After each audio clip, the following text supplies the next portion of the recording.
Good morning, students.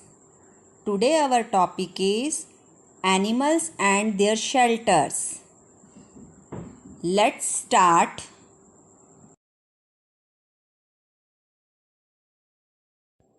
Cow lives in a shed. Shed.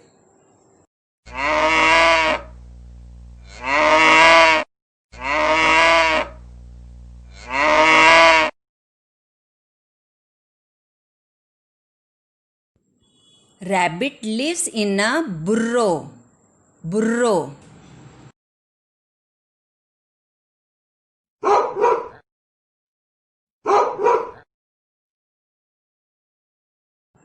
Dog lives in a kennel. Kennel.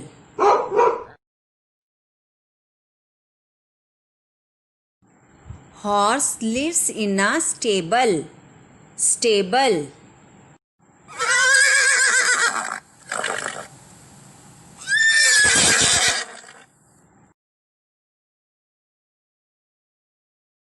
Lion lives in a den. Den.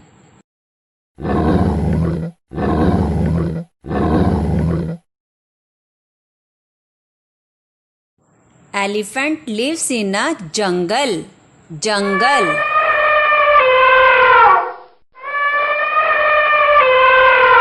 Monkey lives on the tree. Tree. Thank you.